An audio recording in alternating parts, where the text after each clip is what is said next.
शनिवार ਨੂੰ ਚੰਡੀਗੜ੍ਹ ਪਹੁੰਚ ਰਹੇ ਦਿੱਲੀ ਦੇ ਸੀਐਮ ਅਰਵਿੰਦ ਕੇਜਰੀਵਾਲ ਕਰ ਸਕਦੇ ਨੇ ਵੱਡਾ ਐਲਾਨ। ਮੋਹਾਲੀ 'ਚ ਧਰਨੇ ਤੇ ਬੈਠੇ ਟੀਚਰਾਂ ਦੇ ਨਾਲ ਵੀ ਕਰਨਗੇ ਮੁਲਾਕਾਤ। ਸਿੱਖਿਆ ਮਾਡਲ ਨੂੰ ਲੈ ਕੇ ਦਿੱਲੀ ਪੰਜਾਬ ਹੋਏ ਆਮੋ ਸਾਹਮਣੇ। ਪ੍ਰਗਟ ਸਿੰਘ ਨੇ ਸਿਸੋਦੀਆ ਦਾ ਚੈਲੰਜ ਕੀਤਾ ਕਬੂਲ, ਪਰ ਕਿਹਾ 10 ਦੀ ਥਾਂ 250 ਸਕੂਲਾਂ ਤੇ ਹੋਵੇਗੀ ਚਰਚਾ। ਸਿਸੋਦੀਆ ਵੀ ਸਹਿਮਤ, ਕਿਹਾ ਇਕੱਠੇ ਦੇਵਾਂਗੇ ਦੋਵਾਂ ਸੂਬਿਆਂ ਦੇ ਸਕੂਲ। ਅੰਦੋਲਨ ਦਾ 1 ਸਾਲ ਪੂਰਾ ਹੋਣ ਤੇ ਕਿਸਾਨਾਂ ਨੇ ਦਿੱਲੀ ਬਾਰਡਰਾਂ ਤੇ ਦਿਖਾਈ ਤਾਕਤ, ਕਿਹਾ ਜਿੱਤ ਵਾਲਾ ਮੋਰਚਾ, ਸਾਡੇ ਲਈ ਜਸ਼ਨ ਵਾਲਾ ਮਾਹੌਲ। ਬਾਕੀ ਦੀਆਂ ਮੰਗਾਂ ਦੇ ਲਈ ਗੱਲਬਾਤ ਦੀ ਟੇਬਲ ਦੇ ਉੱਤੇ ਆਵੇ ਸਰਕਾਰ। ਕਿਸਾਨ ਅੰਦੋਲਨ ਦੇ ਵਿਚਾਲੇ ਹਰਿਆਣਾ ਦੇ ਸੀਐਮ ਮਨੋਹਰ ਲਾਲ ਨੇ ਪ੍ਰਧਾਨ ਮੰਤਰੀ ਮੋਦੀ ਦੇ ਨਾਲ ਕੀਤੀ ਮੁਲਾਕਾਤ। ਖੱਟਰ ਬੋਲੇ ਦਿੱਲੀ ਬੈਠੇ ਕਿਸਾਨਾਂ ਨੂੰ ਲੈ ਕੇ ਪ੍ਰਧਾਨ ਮੰਤਰੀ ਚਿੰਤਿਤ, ਕਿਹਾ ਹੁਣ ਕਿਸਾਨਾਂ ਨੂੰ ਜਾਣਾ ਚਾਹੀਦਾ ਘਰ।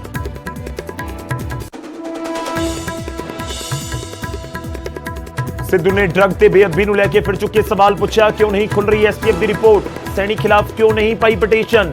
ਵਿਧਾਇਕ ਬੋਲੇ ਪਾਰਟੀ ਪਲੇਟਫਾਰਮ ਤੇ ਸਿੱਧੂ ਚੁੱਕਣ ਮੁੱਦੇ।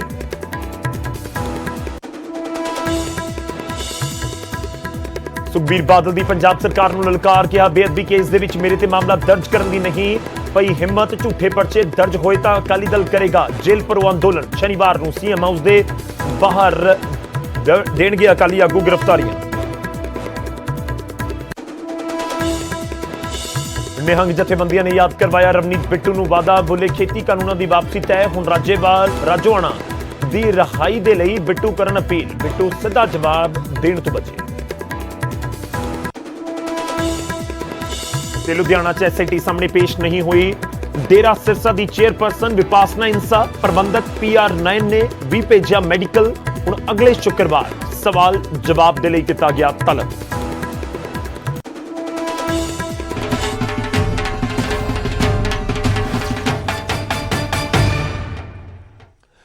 सत श्री अकाल, स्वागत है गौरव शुक्ला, मैं हां तुहाडे नाल। बुलेटिन का आगाज करन जा रहे हैं एक मुलाकात दे नाल, जो मुलाकात होण जा रही है शनिवार नूं।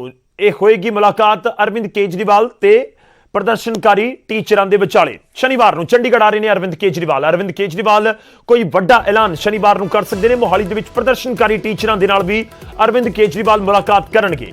ਵੱਡੀ ਖਬਰ ਹੈ, ਅਰਵਿੰਦ ਕੇਜਰੀਵਾਲ ਇਸ ਤੋਂ ਪਹਿਲਾਂ ਜਦੋਂ ਪੰਜਾਬ ਆਏ ਨੇ ਤਾਂ ਵੱਖ-ਵੱਖ ਗਰੰਟੀਆਂ ਦਿੰਦੇ ਨਜ਼ਰ ਆਏ। ਹੁਣ ਤੱਕ ਟੀਚਰਾਂ ਦੇ ਨਾਲ ਹੁਣ ਤੱਕ ਬਿਜਲੀ ਦੇ ਮੁੱਦੇ ਦੇ ਉੱਤੇ ਗਰੰਟੀਆਂ ਵੱਖ-ਵੱਖ ਤਰੀਕੇ ਦੇ ਨਾਲ ਲੋਕਾਂ ਤੱਕ ਪਹੁੰਚ ਕਰਨ ਦੀ ਕੋਸ਼ਿਸ਼ ਆਮ ਆਦਮੀ ਪਾਰਟੀ ਕਰ ਰਹੀ ਹੈ। ਅਰਵਿੰਦ ਕੇਜਰੀਵਾਲ ਇੱਕ ਵਾਰ ਫਿਰ ਤੋਂ ਸ਼ਨੀਵਾਰ ਨੂੰ ਪੰਜਾਬ ਦੇ ਵਿੱਚ ਹੋਣਗੇ, ਚੰਡੀਗੜ੍ਹ ਪਹੁੰਚਣਗੇ। ਮੋਹਾਲੀ 'ਚ ਪ੍ਰਦਰਸ਼ਨਕਾਰੀ ਟੀਚਰ ਆਪਣੀਆਂ ਮੰਗਾਂ ਨੂੰ ਲੈ ਕੇ, ਖਾਸ ਤੌਰ ਤੇ ਜਿਹੜੇ ਕੱਚੇ ਮੁਲਾਜ਼ਮ ਨੇ ਉਹ ਆਪਣੀਆਂ ਮੰਗਾਂ ਨੂੰ ਲੈ ਕੇ ਧਰਨੇ ਪ੍ਰਦਰਸ਼ਨ ਦੇ ਉੱਤੇ ਬੈਠੇ ਹੋਏ ਨੇ ਲੰਬੇ ਵੇਲੇ ਤੋਂ, ਤੇ ਉਹਨਾਂ ਦੀਆਂ ਮੰਗਾਂ ਨੂੰ ਸੁਣਨਗੇ ਵੀ ਤੇ ਉਹਨਾਂ ਦੇ ਨਾਲ ਕੀ ਗੱਲਬਾਤ ਜਾਂ ਗਰੰਟੀ ਦਿੰਦੇ ਨੇ ਅਰਵਿੰਦ ਕੇਜਰੀਵਾਲ, ਉਸ ਦੇ ਉੱਤੇ ਸਭ ਦੀ ਨਜ਼ਰ ਹੁਣ ਲਾਜ਼ਮੀ ਤੌਰ ਤੇ ਰਹੇਗੀ।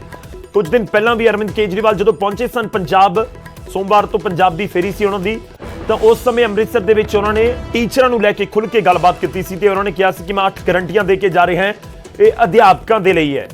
ਬਹੁਤ ਸਾਰੀਆਂ ਗੱਲਾਂ ਦਾ ਉਹਨਾਂ ਨੇ ਜ਼ਿਕਰ ਕੀਤਾ ਸੀ, ਜਿਹੜੀਆਂ ਮੰਗਾਂ ਨੇ ਪੱਕੇ ਹੋਣ ਵਾਲੀਆਂ, ਜਾਂ ਫਿਰ ਤਨਖਾਹ ਨੂੰ ਲੈ ਕੇ, ਜਾਂ ਫਿਰ ਰੈਗੂਲਰ ਕਰਨ ਨੂੰ ਲੈ ਕੇ, ਜਾਂ ਫਿਰ ਦੂਜੇ ਪਾਸੇ ਜਿਹੜੇ ਹੋਰ ਕਲੈਰੀਕਲ ਕੰਮ ਕਰਵਾਏ ਜਾਂਦੇ ਨੇ ਉਸ ਨੂੰ ਲੈ ਕੇ ਬਹੁਤ ਸਾਰੀਆਂ ਜਿਹੜੀਆਂ ਮੰਗਾਂ ਨੇ ਜਿਹੜੀਆਂ ਅਧਿਆਪਕ ਜਥੇਬੰਦੀਆਂ ਨੇ ਉਹਨਾਂ ਦੀਆਂ, ਤਾਂ ਉਸ ਦੇ ਉੱਤੇ ਅਰਵਿੰਦ ਕੇਜਰੀਵਾਲ ਨੇ ਗਰੰਟੀ 8 ਗਰੰਟੀ ਦਿੱਤੀਆਂ ਸੀ। ਤੇ ਹੁਣ ਸ਼ਨੀਵਾਰ ਨੂੰ ਕੀ ਕੁਝ ਐਲਾਨ ਕਰਦੇ ਨੇ, ਦੋ ਅਹਿਮ ਵੱਡੀਆਂ ਚੀਜ਼ਾਂ ਨੇ। ਇੱਕ ਤਾਂ ਪ੍ਰਦਰਸ਼ਨਕਾਰੀ ਅਧਿਆਪਕਾਂ ਦੇ ਨਾਲ ਮੁਲਾਕਾਤ, ਉਹਨਾਂ ਦੇ ਲਈ ਕੋਈ ਐਲਾਨ ਹੋ ਸਕਦਾ, ਤੇ ਵੈਸੇ ਵੀ ਕੋਈ ਵੱਡਾ ਐਲਾਨ ਚੰਡੀਗੜ੍ਹ ਦੇ ਵਿੱਚ ਅਰਵਿੰਦ ਕੇਜਰੀਵਾਲ ਕਰ ਸਕਦੇ ਨੇ।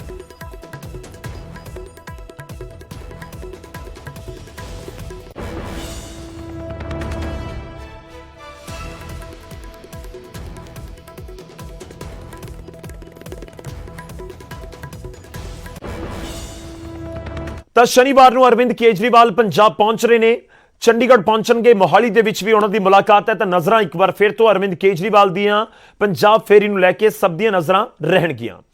ਗੱਲ ਕਰੀਏ ਸਿੱਖਿਆ ਦੀ, ਉਧਰ ਦਿੱਲੀ ਤੇ ਪੰਜਾਬ ਦੇ ਵਿਚਾਲੇ ਸਿੱਖਿਆ ਮਾਡਲ ਦਾ ਮੁਕਾਬਲਾ ਹੋਣ ਜਾ ਰਿਹਾ ਹੈ। ਪ੍ਰਗਟ ਸਿੰਘ ਨੇ ਮਨੀਸ਼ ਸਿਸੋਦੀਆ ਦਾ ਚੈਲੰਜ ਕਬੂਲ ਕੀਤਾ ਤੇ ਨਾਲ ਹੀ ਸ਼ਰਤ ਰੱਖ ਦਿੱਤੀ ਕਿ ਮੁਕਾਬਲਾ 10 ਸਕੂਲਾਂ ਦਾ ਨਹੀਂ 250 ਸਕੂਲਾਂ ਦਾ ਹੋਏਗਾ, ਤਾਂ ਹੀ ਪਤਾ ਚੱਲੇਗਾ ਕਿ ਕਿਸ ਦਾ ਸਿੱਖਿਆ ਮਾਡਲ ਜ਼ਿਆਦਾ ਵਧੀਆ ਹੈ। ਤਾਂ ਉਸ ਦੇ ਉੱਤੇ ਮਨੀਸ਼ ਸਿਸੋਦੀਆ ਵੀ ਜਵਾਬ ਦੇ ਰਹੇ ਨੇ।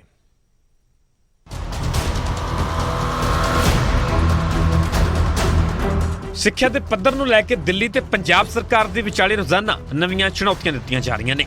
ਦਿੱਲੀ ਦੇ ਸਿੱਖਿਆ ਮੰਤਰੀ ਮਨੀਸ਼ ਸਿਸੋਦੀਆ ਦੇ ਵੱਲੋਂ ਪੰਜਾਬ ਤੇ ਦਿੱਲੀ ਦੇ 10-10 ਸਕੂਲਾਂ ਦੇ ਸਰਵੇ ਦੀ ਚੁਣੌਤੀ ਨੂੰ ਕਬੂਲਦੇ ਹੋਏ ਪੰਜਾਬ ਦੇ ਸਿੱਖਿਆ ਮੰਤਰੀ ਪ੍ਰਗਟ ਸਿੰਘ ਨੇ ਇੱਕ ਕਦਮ ਅੱਗੇ ਵਧਾਉਂਦੇ ਹੋਏ ਸਿਸੋਦੀਆ ਨੂੰ ਨਵੀਂ ਚੁਣੌਤੀ ਦਿੱਤੀ ਹੈ। ਪ੍ਰਗਟ ਸਿੰਘ ਨੇ ਲਿਖਿਆ ਕਿ 10 ਸਕੂਲਾਂ ਨੂੰ ਚਮਕਾਉਣ ਦੇ ਨਾਲ ਸਿੱਖਿਆ ਦਾ ਪੱਧਰ ਉੱਚਾ ਨਹੀਂ ਹੁੰਦਾ ਤੇ ਜੇਕਰ ਤੁਲਨਾ ਕਰਨੀ ਹੈ ਤਾਂ ਦੋਵਾਂ ਸੂਬਿਆਂ ਦੇ 250 ਸਕੂਲਾਂ ਦੀ ਕੀਤੀ ਜਾਵੇ। ਸਿਰਫ ਇੰਨਾ ਹੀ ਨਹੀਂ, ਪ੍ਰਗਟ ਸਿੰਘ ਨੇ ਡਾਟਾ ਪੇਸ਼ ਕਰਦੇ ਹੋਏ ਦਾਅਵਾ ਕੀਤਾ ਹੈ ਕਿ ਦਿੱਲੀ ਦੇ ਵਿੱਚ ਸਿਰਫ 2767 ਸਕੂਲ ਨੇ ਜਦਕਿ ਪੰਜਾਬ ਦੇ ਵਿੱਚ 19000 ਤੋਂ ਜ਼ਿਆਦਾ ਨੇ। ਸਾਡੇ ਲਗਭਗ 19000 ਸਕੂਲ ਹੈ ਤੇ ਦਿੱਲੀ ਦੇ ਵਿੱਚ 2600 ਸਕੂਲ ਹੈ। ਉਹਦਾ ਕੰਪੈਰੀਜ਼ਨ ਨਹੀਂ ਹੋ ਸਕਦਾ ਕਿਉਂਕਿ ਉਹ ਇੱਕ ਕੇਜਰੀਵਾਲ ਜੀ ਨਾ ਇੱਕ ਮਿਊਨਿਸਪੈਲਿਟੀ ਚਲਾ ਰਹੇ ਆ। ਅੱਛਾ ਜੇ ਕਰਨਾ ਹੀ ਆ ਤਾਂ ਮੈਂ ਕਹਿੰਦਾ ਫਿਰ ਸਾਡਾ 250 ਸਕੂਲ ਅਸੀਂ ਕਰ ਲੈਨੇ ਆ ਜਾਓ। ਪ੍ਰਗਟ ਸਿੰਘ ਦੀ ਚੁਣੌਤੀ ਨੂੰ ਦਿੱਲੀ ਦੇ ਸਿੱਖਿਆ ਮੰਤਰੀ ਮਨੀਸ਼ ਸਿਸੋਦੀਆ ਨੇ ਕਬੂਲ ਕਰ ਲਿਆ। ਉਹਨਾਂ ਨੇ ਟਵੀਟ ਕਰਦੇ ਲਿਖਿਆ ਕਿ ਪੰਜਾਬ ਦੇ ਸਿੱਖਿਆ ਮੰਤਰੀ ਨੇ ਮੇਰੀ ਚੁਣੌਤੀ ਸਵੀਕਾਰ ਕਰਦੇ ਹੋਏ ਦਿੱਲੀ ਤੇ ਪੰਜਾਬ ਦੇ 250 ਸਕੂਲਾਂ ਦੇ ਵਿੱਚ ਸਿੱਖਿਆ ਸੁਧਾਰ ਤੇ ਬਹਿਸ ਨੂੰ ਮਨਜ਼ੂਰ ਕਰ ਲਿਆ। ਪਿਛਲੇ 5 ਸਾਲਾਂ ਦੇ ਵਿੱਚ ਪੰਜਾਬ ਦੇ ਜਿਨ੍ਹਾਂ ਸਕੂਲਾਂ ਦੀ ਹਾਲਤ ਸੁਧਰੀ ਹੈ ਉਹਨਾਂ ਚੋਂ 250 ਸਕੂਲਾਂ ਦੀ ਸੂਚੀ ਦਾ ਉਹਨਾਂ ਨੂੰ ਇੰਤਜ਼ਾਰ ਹੈ। ਇਸ ਤੋਂ ਇਲਾਵਾ ਪ੍ਰਗਟ ਸਿੰਘ ਨੇ ਦਾਅਵਾ ਕੀਤਾ ਹੈ ਕਿ ਪੰਜਾਬ ਦੇ ਪ੍ਰਾਇਮਰੀ ਸਕੂਲਾਂ ਦੇ ਵਿੱਚ ਜ਼ੀਰੋ ਡ੍ਰੌਪ ਆਊਟ ਹੈ ਜਦਕਿ ਦਿੱਲੀ ਦੇ ਵਿੱਚ 0.2 ਹੈ। ਇਸ ਹੋਰ ਮਸਲੇ ਤੇ ਪ੍ਰਗਟ ਸਿੰਘ ਨੇ ਦਿੱਲੀ ਸਰਕਾਰ ਨੂੰ ਚੁਣੌਤੀ ਦਿੰਦੇ ਹੋਏ ਕਿਹਾ ਕਿ ਦਿੱਲੀ ਦੇ ਵਿੱਚ ਅਧਿਆਪਕਾਂ ਤੇ ਬੱਚਿਆਂ ਦਾ ਅਨੁਪਾਤ 32.27% ਹੈ ਜਦਕਿ ਪੰਜਾਬ ਇਸ ਤੋਂ ਬਿਹਤਰ 25% ਹੈ। ਸਾਡੇ ਪੰਜਾਬ ਦੇ ਵਿੱਚ ਅਪਰ ਪ੍ਰਾਇਮਰੀ ਦੇ ਵਿੱਚ ਬਿਲਕੁਲ 0% ਡ੍ਰੌਪ ਆਊਟ ਰੇਟ ਆ ਜਦਕਿ ਇਹਨਾਂ ਦਾ 0.2% ਆ। ਸਿੱਖਿਆ ਦੇ ਪੱਧਰ ਤੇ ਚੁਣੌਤੀਆਂ ਤੋਂ ਬਾਅਦ ਹੁਣ ਆਪ ਦੇ ਇੰਚਾਰਜ ਰਾਘਵ ਚੱਡਾ ਨੇ ਸੀਐਮ ਚੰਨੀ ਨੂੰ ਚੁਣੌਤੀ ਦਿੰਦੇ ਹੋਏ ਕਿਹਾ ਕਿ ਅਧਿਆਪਕਾਂ ਦੀ ਮੰਗ ਚੰਨੀ ਸਾਹਿਬ ਮੰਨ ਲੈਣ ਨਹੀਂ ਤਾਂ ਕੇਜਰੀਵਾਲ ਸ਼ਨੀਵਾਰ ਨੂੰ ਪੰਜਾਬ ਆ ਰਹੇ ਨੇ। ਸਾਫ਼ ਹੈ ਚੋਣਾਂ ਨਜ਼ਦੀਕ ਨੇ ਇਸ ਲਈ ਚੁਣੌਤੀ ਦੀ ਸਿਆਸਤ ਵੀ ਤੇਜ਼ ਹੋ ਗਈ ਹੈ। ਜਲੰਧਰ ਤੋਂ ਸੁਰਿੰਦਰ ਕੰਬੋਜ, ਨਿਊਜ਼ 18 ਪੰਜਾਬ।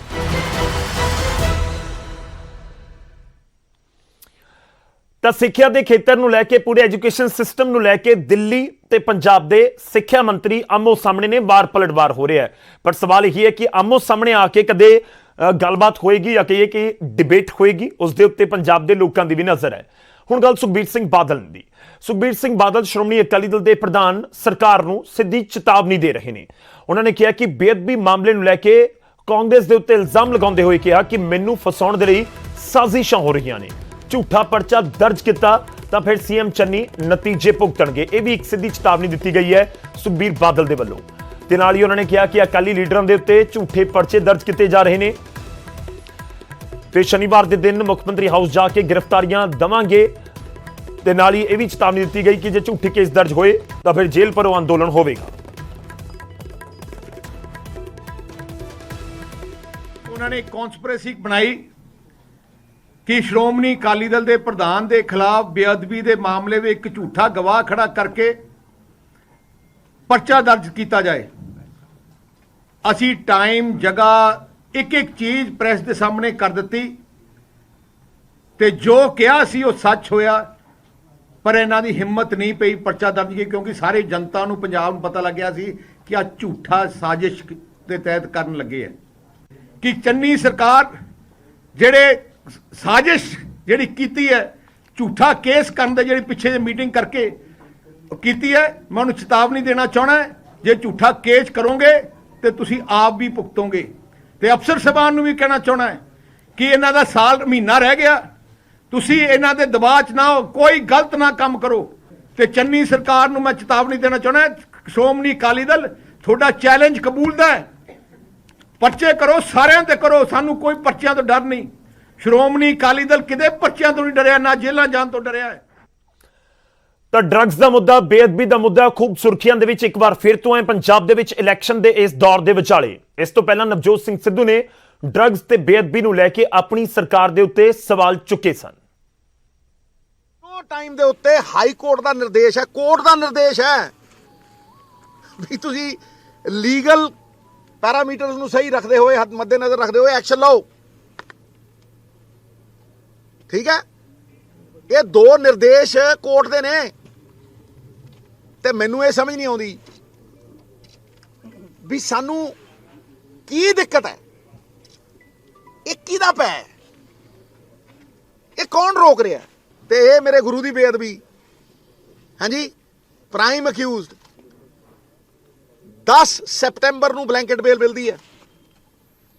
ਠੀਕ ਹੈ ਜੀ, 10 ਸੈਪਟੈਂਬਰ ਨੂੰ ਬਲੈਂਕਟ ਬੇਲ ਮਿਲਦੀ ਹੈ। ਅੱਜ 2.5 ਮਹੀਨੇ ਤੋਂ ਉੱਤੇ ਹੋ ਗਏ, 3 ਮਹੀਨੇ ਹੋਣ ਵਾਲੇ ਆ, ਤੇ 3 ਮਹੀਨਿਆਂ ਦੇ ਵਿੱਚ ਜੇ ਕੋਈ SLP ਪਾਈ ਹੋਵੇ ਤਾਂ ਮੈਂ ਮੰਨੂਗਾ ਹਾਂ ਜੀ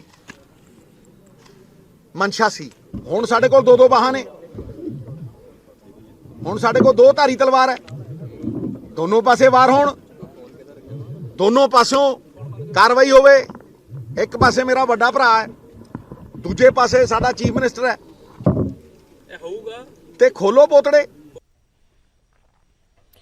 ਹੁਣ ਅੱਗੇ ਵਧਦੇ ਹਾਂ ਤੇ ਗੱਲ ਹੋਵੇਗੀ ਸੁਖਬੀਰ ਸਿੰਘ ਬਾਦਲ ਦੀ। ਨਿਊਜ਼ 18 ਦੇ ਨਾਲ ਐਕਸਕਲੂਸਿਵ ਗੱਲਬਾਤ ਕੀਤੀ ਹੈ ਸੁਖਬੀਰ ਬਾਦਲ ਨੇ, ਤੇ ਸਿੱਧੂ ਨੂੰ ਲੈ ਕੇ ਸੁਖਬੀਰ ਬਾਦਲ ਨੇ ਇੱਕ ਵੱਡੀ ਭਵਿੱਖਬਾਣੀ ਵੀ ਕੀਤੀ ਤੇ ਸਾਫ਼ ਤੇ ਸਪਸ਼ਟ ਸ਼ਬਦਾਂ ਦੇ ਵਿੱਚ ਕਹਿ ਦਿੱਤਾ ਕਿ ਕੈਪਟਨ ਦੀ ਤਰ੍ਹਾਂ ਸਿੱਧੂ ਦਾ ਵੀ ਪੱਤਾ ਸਾਫ਼ ਹੋਏਗਾ, ਸਿੱਧੂ ਨਾਲ ਵੀ ਇਹੀ ਕੁਝ ਕਰੇਗੀ ਕਾਂਗਰਸ। ਇਹ ਸੁਖਬੀਰ ਬਾਦਲ ਭਵਿੱਖਬਾਣੀ, ਸਿਆਸੀ ਭਵਿੱਖਬਾਣੀ ਕਰ ਰਹੇ ਨੇ ਤੇ ਉਹਨਾਂ ਨੇ ਕਿਹਾ ਕਿ ਕੈਪਟਨ ਦੇ ਨਾਲ ਜੋ ਹੋਇਆ ਉਹ ਹੋਣਾ ਬਣਦਾ ਸੀ।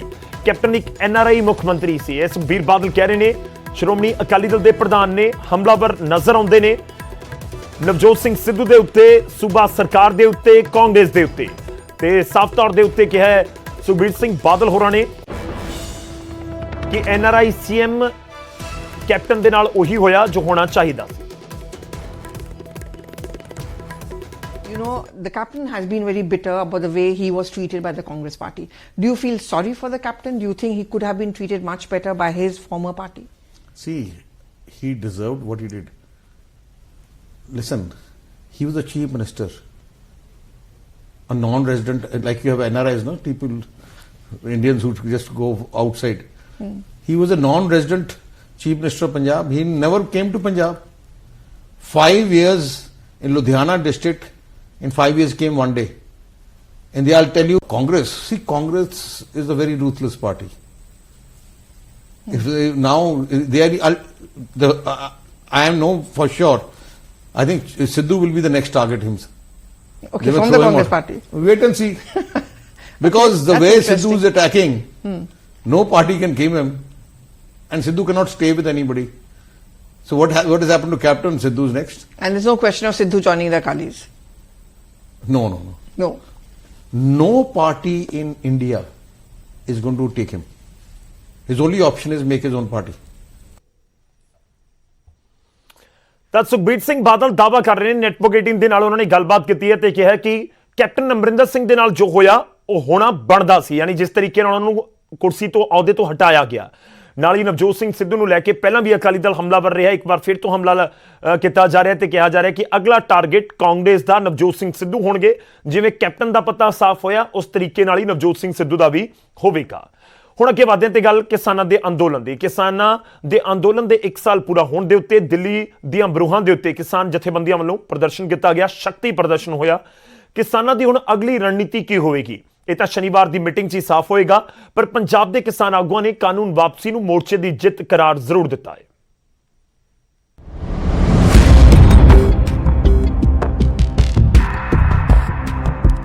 ਇਹ 3 ਤਸਵੀਰਾਂ ਨੇ ਦਿੱਲੀ ਦੇ ਬਾਰਡਰਾਂ ਦੀਆਂ। ਠੀਕ 1 ਸਾਲ ਪਹਿਲਾਂ ਕਿਸਾਨਾਂ ਨੇ ਇਹਨਾਂ ਬਾਰਡਰਾਂ ਤੇ ਮੋਰਚਾ ਲਗਾਇਆ ਸੀ ਤੇ ਹੁਣ ਇਸ ਮੋਰਚੇ ਨੂੰ 1 ਸਾਲ ਪੂਰਾ ਹੋ ਚੁੱਕਾ ਹੈ ਤੇ 1 ਸਾਲ ਪੂਰਾ ਹੋਣ ਤੇ ਬਾਰਡਰਾਂ ਤੇ ਵੱਡਾ ਇਕੱਠ ਨਜ਼ਰ ਆਇਆ ਤੇ ਟਿੱਕਰੀ ਬਾਰਡਰ ਤੇ ਮਹਾ ਪੰਚਾਇਤ ਕਰਕੇ ਸ਼ਕਤੀ ਪ੍ਰਦਰਸ਼ਨ ਵੀ ਕੀਤਾ ਗਿਆ।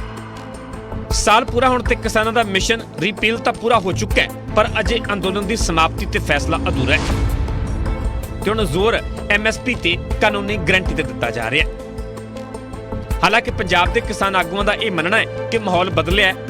ਪੰਜਾਬ ਦੇ ਆਗੂਆਂ ਦੇ ਤੌਰ ਤੇ ਤਾਂ ਜਿੱਤ ਹੋ ਗਈ ਹੈ, ਪਰ ਸੰਯੁਕਤ ਕਿਸਾਨ ਮੋਰਚੇ ਦੇ ਤੌਰ ਤੇ ਜਿੱਤ ਬਾਕੀ ਹੈ। ਕਿਸਾਨਾਂ ਦੀ ਬਹੁਤ ਵੱਡੀ ਜਿੱਤ ਹੋਈ ਹੈ। ਸਾਰੀ ਦੁਨੀਆ ਦਾ ਇਹ ਮੋਰਚਾ ਸੀ, ਇਹਨੇ ਨਵੇਂ ਕੀਰਤੀਮਾਨ ਸਥਾਪਿਤ ਕੀਤੇ ਨੇ। ਬਹੁਤ ਖੁਸ਼ੀ ਦੀ ਲਹਿਰ ਹੈ, ਸਾਰੇ ਖੁਸ਼ੀ ਮਨਾ ਰਹੇ ਨੇ, ਢੋਲ ਢਮੱਕੇ ਵੱਜ ਰਹੇ ਨੇ। क्योंकि पंजाब के लीडर के तौर पर मैं 100% जीत चुका हूँ। SKM के लीडर पर मैं 65% जीता हूँ। 35% SKM की डिमांड्स बाकी हैं, उसको जीतना अभी बाकी है। ਉਧਰ ਕਿਸਾਨ ਆਗੂ ਜੋਗਿੰਦਰ ਉਗਰਾਹਾਂ ਤੇ ਗੁਰਨਾਮ ਚਡੂਨੀ ਕਿਸਾਨਾਂ ਦੀਆਂ ਬਾਕੀ ਮੰਗਾਂ ਤੇ ਗੌਰ ਦੀ ਮੰਗ ਕਰ ਰਹੇ ਨੇ। MSP पे कोई बात नहीं की, जो शहीद हुए उन पर कोई बात नहीं की, उनके मुआवजे को, और जो मुकदमे दर्ज हुए उन पर कोई बात नहीं की। जब तक मुकम्मल बात मानी नहीं जाती तब तक रह रही मांगों के ऊपर संघर्ष करने का संकेत देने के लिए सरकार को ਤੇ ਕਿਸਾਨ ਆਗੂ ਰਾਕੇਸ਼ ਟਿਕੈਤ ਵੀ ਐਮਐਸਪੀ ਵਾਲੀ ਮੰਗ ਤੇ ਹੀ ਅੜੇ ਹੋਏ ਨੇ। एमएसपी नहीं रहेगी अभी भाई, एमएसपी पे गारंटी कानून। ਕਿਸਾਨਾਂ ਦੇ ਦਿੱਲੀ ਮੋਰਚੇ ਨੂੰ 1 ਸਾਲ ਪੂਰਾ ਹੋ ਚੁੱਕਾ ਹੈ। ਦੂਜੇ ਪਾਸੇ ਕੇਂਦਰ ਸਾਫ਼ ਕਰ ਚੁੱਕਾ ਹੈ ਕਿ ਇਸੇ ਸਰਦਰੁੱਤ ਇਜਲਾਸ ਦੇ ਵਿੱਚ ਖੇਤੀ ਕਾਨੂੰਨ ਰੱਦ ਕੀਤੇ ਜਾਣਗੇ। ਪਰ ਇਸ ਦੇ ਵਿਚਾਲੇ ਸਵਾਲ ਬਰਕਰਾਰ ਹੈ ਕਿ ਅੰਦੋਲਨ ਸਮਾਪਤੀ ਤੇ ਫੈਸਲਾ ਕਦੋਂ ਹੋਵੇਗਾ। Bureau report, news 18 Punjab.